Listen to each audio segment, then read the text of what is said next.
አንድ አምላክ በሆነ በአብ በወልድ በመንፈስ ቅዱስ ስም የካቲት 7 በዚች ቀን የእስክንድርያ ሀገር ሊቀ ጳጳሳት የከበረ አባት እለእስክንድሮስ አረፈ። እርሱም ለአባቶች ሊቃነ ጳጳሳት 43ኛ ነው። ይህም አባት ታሮን በሚባል ገዳም መነኮሰ። ትርጓሜም የአባቶች ገዳም ማለት ነው። በጌታችንም ፍቃድ በእስክንድርያ ሀገር ላይ ሊቀ ጵጵስና ተሾመ። እርሱ የተማረ አዋቂ ጻድቅ ሰው ነበርና በሹመቱም ወራት ብዙ መከራ ደረሰበት። የግብፅ ንጉሥ ልጁን ሹሞ በመንግስቱ ላይ ያሰለጠነው። እርሱም በአስኬት በረሃ ያለውን የመነኮሳቱን ገዳማት አፈረሳቸው። ከክፋቱና ከክህደቱ ብዛት የተነሳ ከምስር በስተሰሜን ወዳለች ገዳም ገብቶ በዚያ አምላክን የወለደች የእመቤታችንን የቅድስት ድንግል ማርያምን ስዕሏን አየና ይህች ምንድን ናት አለ። እርሷም በሽልማት ሁሉ የተሸለመችና ያጌጠች ናት።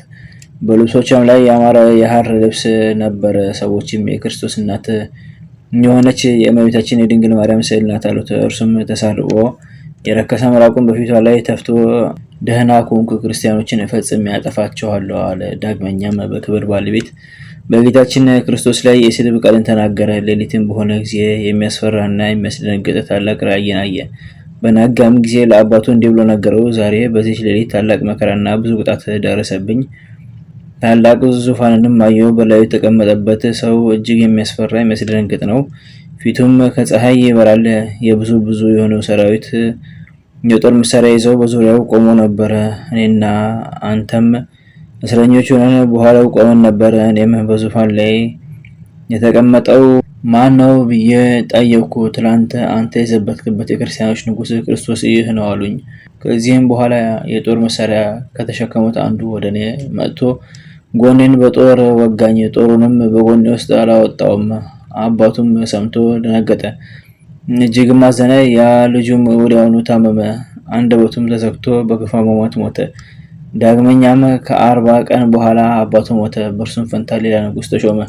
እርሱም ክርስቲያኖችን እጅግ አሰቃያቸው። ይህንንም አባት ሊቀ ጳጳሳት እለእስክንድሮስን አብዝቶ አሰቃየው። ከህዝቡ 3000 የወርቅ ዲናር ለምኖ እስከሰጠው ድረስ ጌታችንም ይህን ንጉሥ ፈጥኖ አጠፋው። ከዚህም በኋላ አሁንም ሌላ ንጉሥ ተሾመ። እርሱም ሊቀ ጳጳሳቱን ይዞ እንደ ቀድሞ 3000 የወርቅ ዲናር እንዲሰጠው ፈለገ። እርሱም ከወገኖቼ እስከምለምን ታገሰኝ ብሎ ማለደው። ንጉሱም ቀጠሮ ሰጠውና ይለምን ዘንድ ወደ ላይኛው ግብፅ ወጣ። በተራራ ላይ አንድ ገዳማዊ ሰው ነበረ። ከእርሱም ጋር 2 ደቀ መዛሙርት አሉ። በተራራውም በአንድ ቦታ እንዲቆፍሩና እንዲጠርጉ አዘዛቸው። ወርቅን የተሞላ 5 ማሰሮ አገኙ።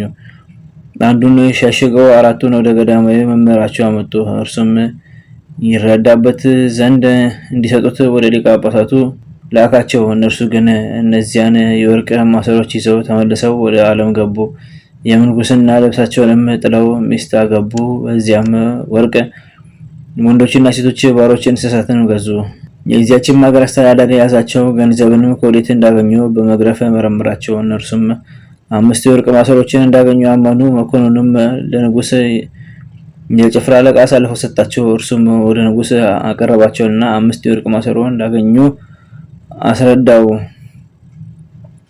ንጉሱም ጭፍሮችን ልኮ የሊቀ ጳጳሳቱን ቤት በረበረ።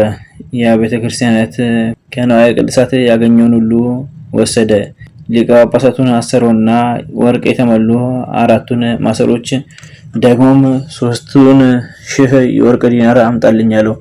እርሱም ከዚህ ከኃላፊ ዓለም ገንዘብ ምንም የለኝም አለው። ወደ ህዝቡም ልኮ 3000 የወርቅ ዲናር አምጥቶለት እስከሰጠው ድረስ አልተወም። ይህንንም ክፉ ንጉሥ ጌታችን አጠፋው።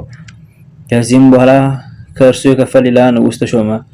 እርሱም የሐሰተኛውንና የርኩሱን ነቢይ ስም በከበረ መስቀል ፈንታ በእጆቻችሁ ውስጥ እንዲያትሙ የክርስቲያንን ወገኖች አስገደዳቸው። ይህችም ምልክት የመለኮትን ነገር የሚናገር ወንጌላዊ ዮሐንስ የተናገራት ትንቢት ናት። ይህም ክፉ ንጉሥ ወደ ሀገሮቹ ሁሉ ይህን እንዲያደርጉ አዘዛቸው። ሊቀ ጳጳሳቱንም እንዲያደርግ ዘንድ አዘዘው።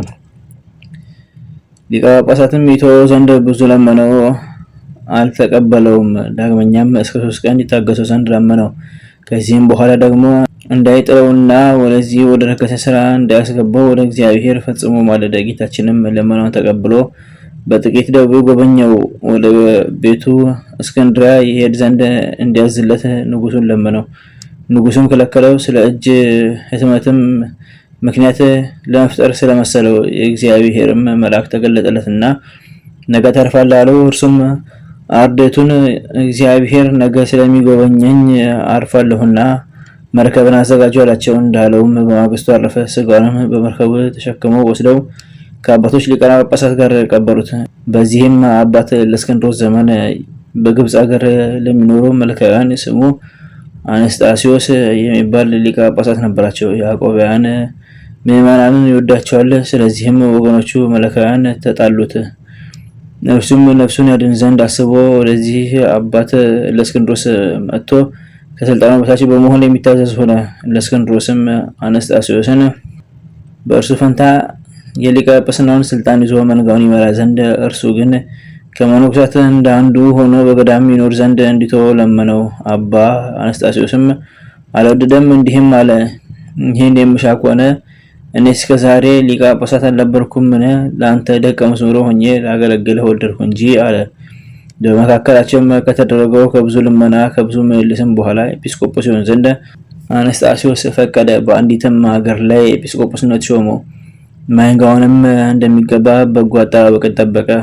አባት ለእስክንድሮስም በወንጌላዊ ማርቆስ ወንበር የኖረው 24 ዓመት ከ6 ወር ነው።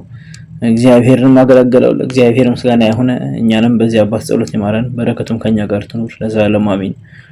በዚህችም ዕለት የእስክንድርያ ሊቀ ጳጳሳት የከበረ አባት ቴዎድሮስ አረፈ። እርሱም ለአባቶች ሊቃነ ጳጳሳት 45ኛ ነው።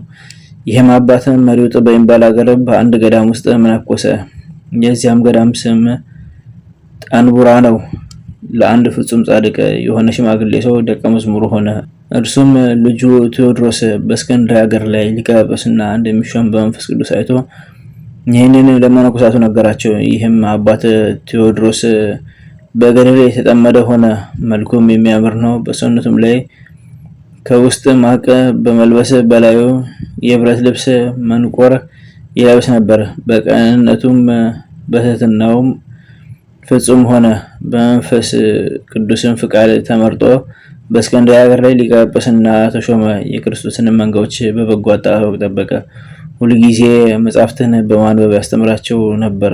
ይልቁንም በሰንበትና በበዓላት ቀን የሹመቱም ዘመን ጸጥታና ሰላም ነበረ።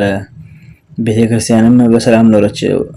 በወንጌላዊ ማርቆስ ወንበርም ላይ 11 ዓመት ተኩል ከኖረ በኋላ በሰላም አረፈ። ለእግዚአብሔር ምስጋና ይሁን፣ እኛንም በጸሎት ይማረን፣ በረከቱም ከኛ ጋር ትኑር ለዘላለሙ አሜን። በዚህችም ዕለት የከበሩ የአብራቂያ፣ የአባዲር፣ የአባርያኖስ፣ የአቡድልማስ ብሎን ያረጋጋ ገዳማዊም የዕረፍታቸው መታሰቢያ ነው። በረከታቸው ከኛ ጋር ትኑር ለእግዚአብሔር ምስጋና ይሁን አሜን። አንድ አምላክ በሆነ በአብ በወልድ በመንፈስ ቅዱስ ስም የካቲት 8 በዚህች ዕለት ጌታችን ኢየሱስ ክርስቶስ ከከበረ ልደቱ ከ40 ቀኖች በኋላ ወደ ቤተ መቅደስ የገባበት ሆነ።